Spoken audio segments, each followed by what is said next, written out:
Okay, so I realized I didn't do a video when my child was in 6th grade. I didn't do a curriculum picks. So now we're here. My child's about to be in 7th grade. Video coming soon on 7th grade curriculum picks. But today we're doing 6th grade curriculum picks. Let's start with math. Everybody's favorite subject, right? Y'all don't get scared.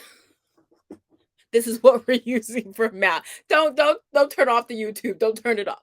Listen. All right, y'all know me. I like Singapore math. Once you get to middle school, Singapore math, also known as primary mathematics, will change to dimensions.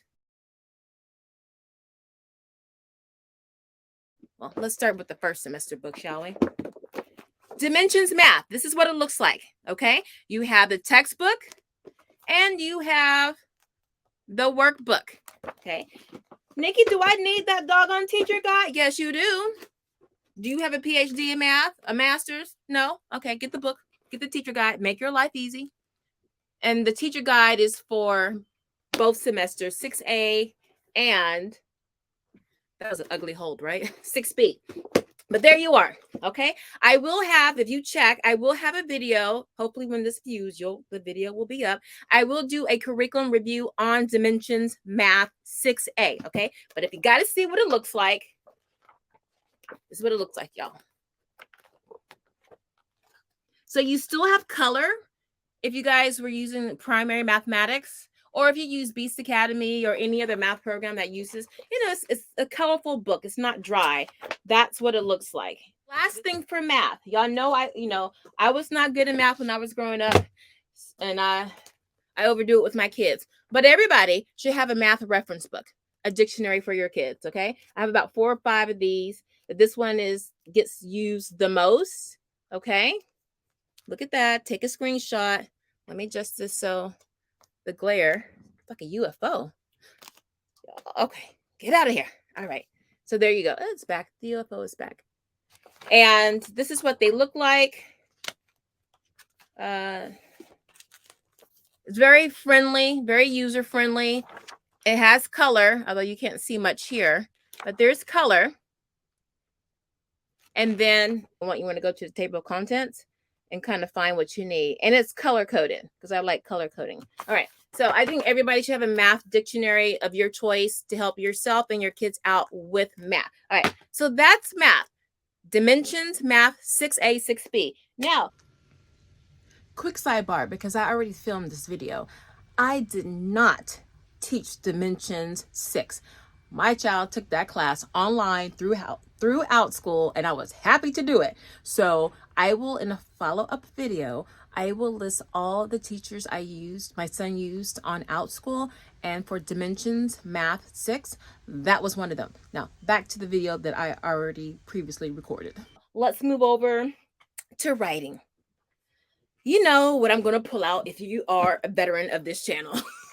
You know I love writing and rhetoric. We are on writing now for 6th grade.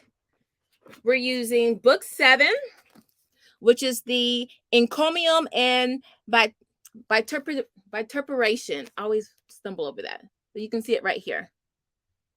And then that's book 7. And then book 8 is comparison. Quite simple. Comparison. That's writing and rhetoric. Now, when you look at the back, let me just go to book 7.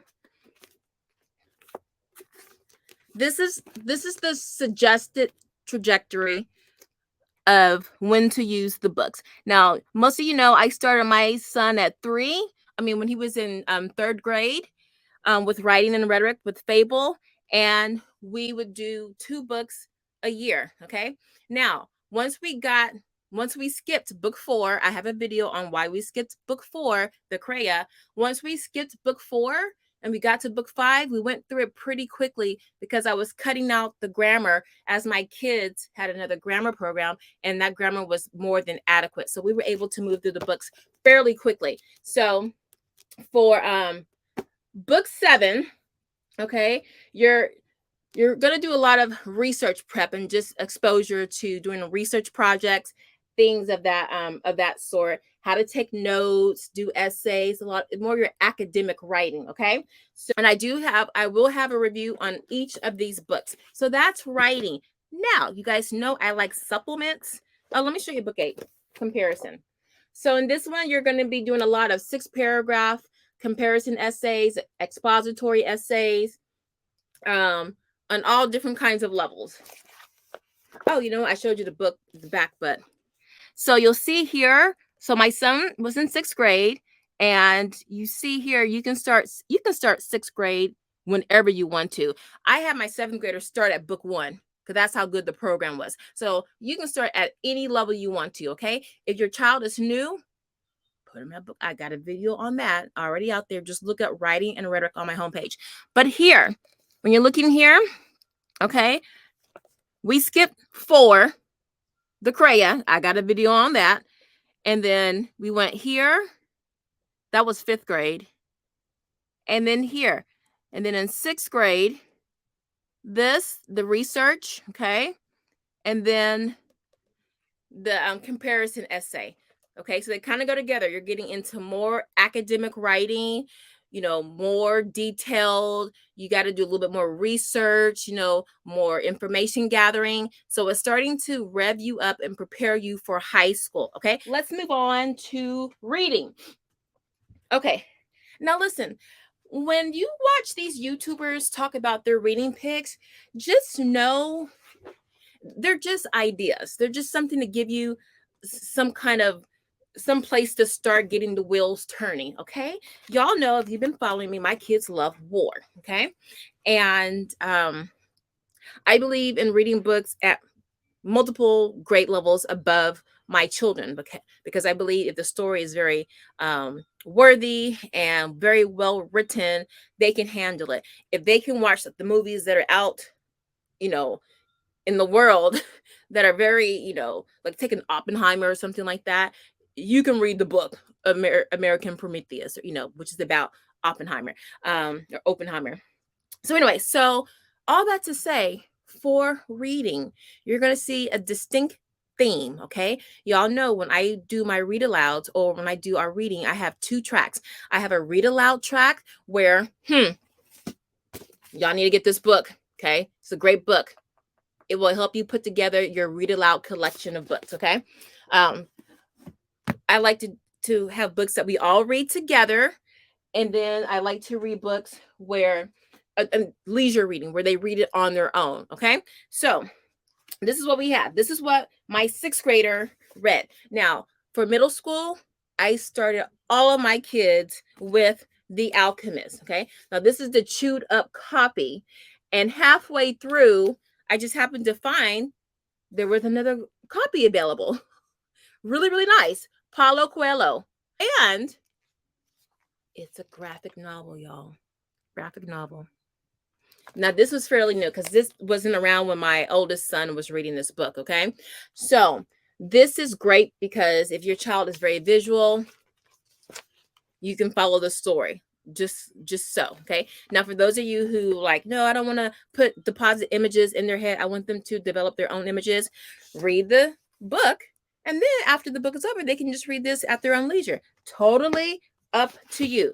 But I always start my kids with The Alchemist. It is a great coming of age, being able to realize your dreams, taking the innocence of youth and holding on to it when all of these outside forces and internal forces are trying to pull you into this matrix. This is about following your dreams and being able to follow those dreams, maintain that path when all kinds of things are getting in your way. This is a great life story book. And a lot of Fortune 500 people, financial gurus, whether they're in the military, finance industry, education, they have this book on their list of their top 50 books to read. The Alchemist by Paulo Coelho. That's it.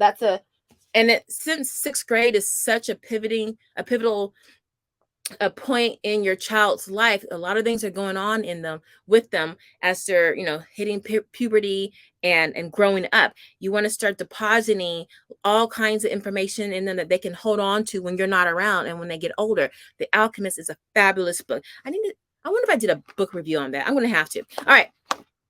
Did that one. And then with my 8th grader, we do our reading books together. So we started off with our first read aloud together with All Quiet on the Western Front.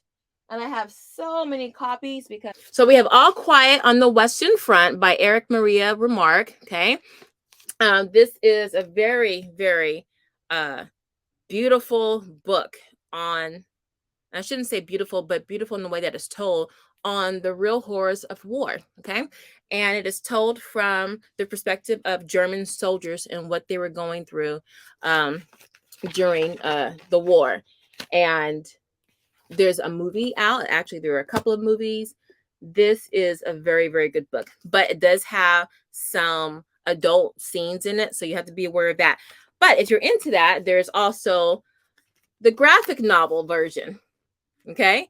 So I always advocate if you can get a graphic novel to go with the book, it's great. Okay. And there are different ways you can use a graphic novel, which I will have a video on. I'll probably be live where you can figure out how to incorporate graphic novels into your reading. Okay. If you are doing history, early modern history, depending on the age of your child and your child's maturity level, I would highly recommend this. This is about World War I. Okay. So just so you know, All Quiet on the Western Front. That was our first read aloud together.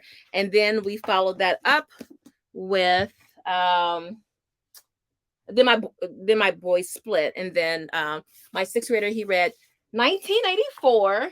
Now I have so many copies of this because this is our third time reading it. So we went from Big Brother's book, no, his Big Brother's book, my oldest son, not Big Brother from the book, but the little tiny, what is this, Signet classic, you know, tiny book, George Orwell's, you know, Eric Blair, real name, 1984 to, let's see, I have a whole, to this copy with the second child that read it.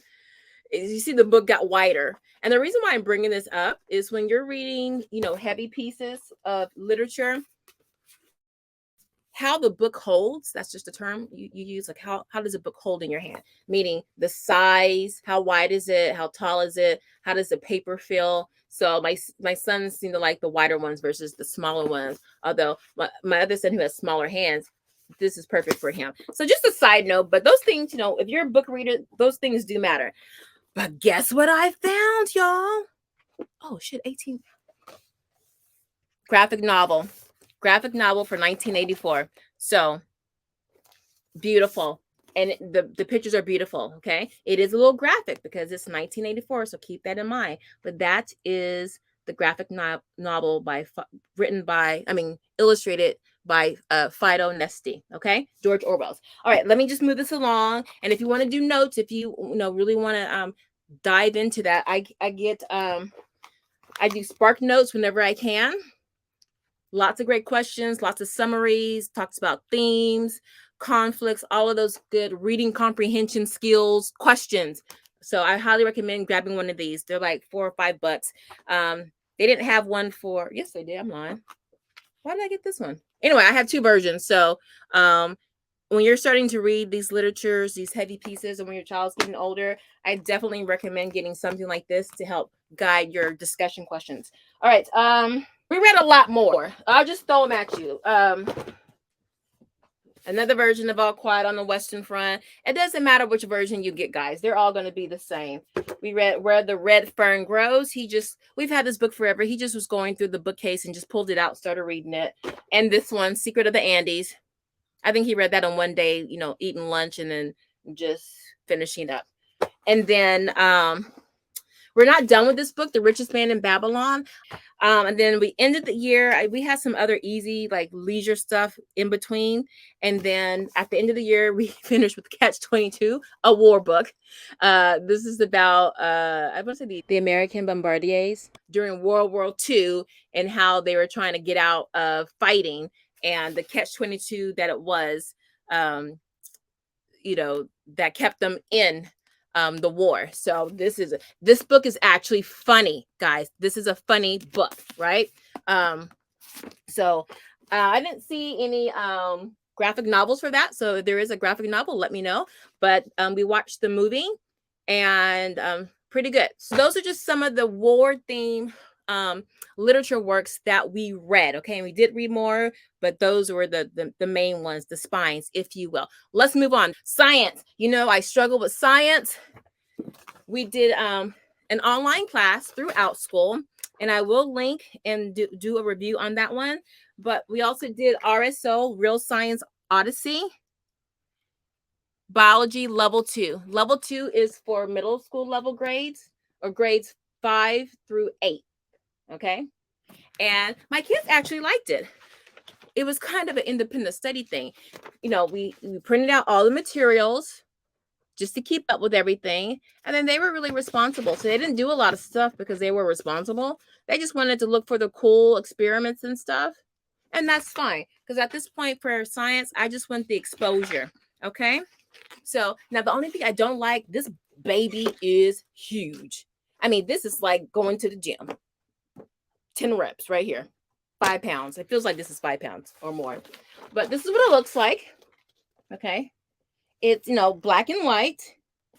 And it's not dry at all. It's so things would get done. My kids are fine with it. Okay. So that's all I have for science. They took science classes online throughout school, and I will be talking about those later. All right, let's moving on. History. Sorry, this video was long, guys. We don't use a curriculum for history anymore. Okay, I just do videos, I do movies, I do biographies, and I'll find books and we talk. Okay, now the difference is we did use A History of Us by Joy Hakim. I know some people say Hackham. I think she says herself Hackham. I'm not sure, but that's her last name right there. Now we went through all 11 books. My kids love stories, and what they would do, and we would blow through some of these because my kids have actually gone through this with their oldest brother. Okay, so now they're aware of all the stories, but they weren't really paying attention back then because it was really their oldest brothers going through this. So they already really knew the stories. Now they started listening to the sub stories, the things that were in the shaded areas of the book, you know, things of additional interest, which I found very interesting. So they knew a lot of what was going on, but they started to take in notice of more the nuances because they knew most of what was going on. So I found that was really great. So we went through all 11 books. I only have a couple in my hand here. 2 last things. Foreign language and logic. Y'all know I suck at foreign language. I have totally outsourced that Spanish to Spanish Academy and Duolingo. So my son, because he was really into history, still is, he started taking German. And he's actually pretty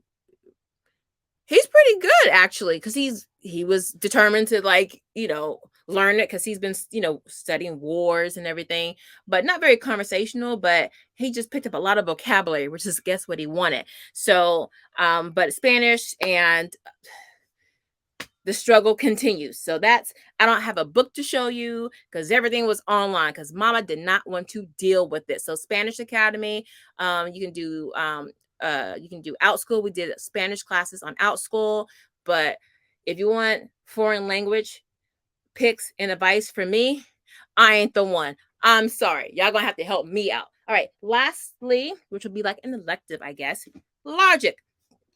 Once your kiddos hit middle school, the thinking, that the stage of thinking starts to change from elementary, which is in a classical background, is the grammar stage, and then middle school is your logic stage, and then high school is your rhetoric stage. Okay, logic means you're not just depositing information into their head, you're depositing information, and now they have to synthesize it. Who, where, why. They have to make, it's not just memorizing dates or events or things like that. Is why did this happen?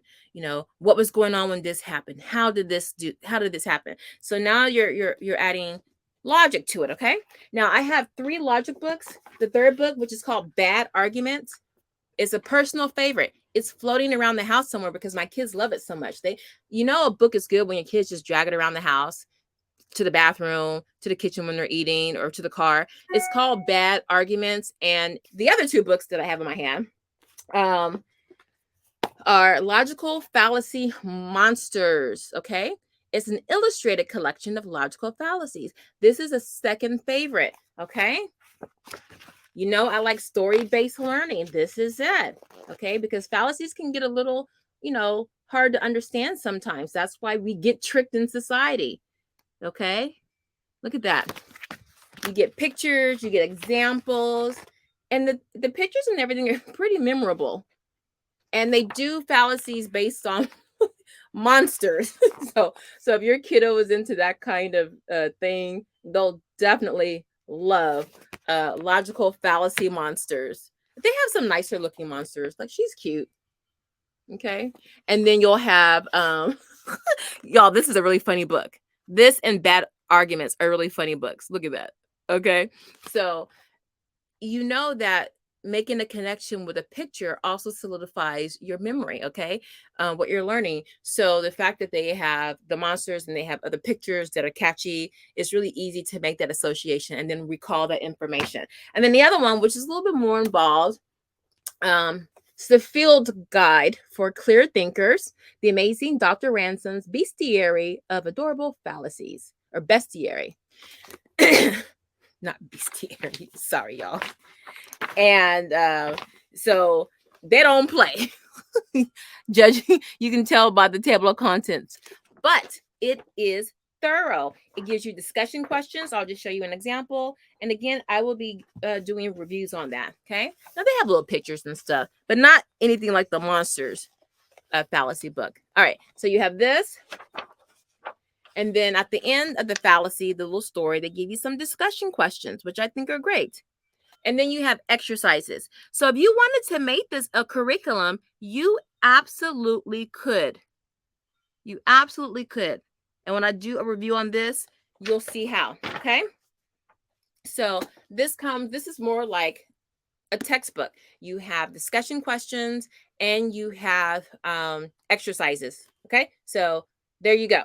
And I hope I'm not leaving anything out. This video is very long. Okay. I forgot to add grammar. Now, my kids are pretty solid in grammar. So all I really wanted for them to do was just maintain what they've learned. And so for that, I used Easy Grammar. It's a big old baby. Easy Grammar, grade 6. If your child is weak in grammar, you'll have to kind of help them with this book because it does assume that your child knows stuff, knows grammar, and will just give like a real short recap of the grammar concepts. But if your child needs a little bit more, then I would do like a regular grammar curriculum and then just use this just as maintenance, maybe something to do in the morning or every other day, or just to keep their chops sharpened. Thank you so much for sticking with me. If you made it to the end, this is Niki, the Messy Homesteader. This is the 6th grade curriculum picks for my son, who is now in 7th grade. I love you guys. I'll see you on the next share.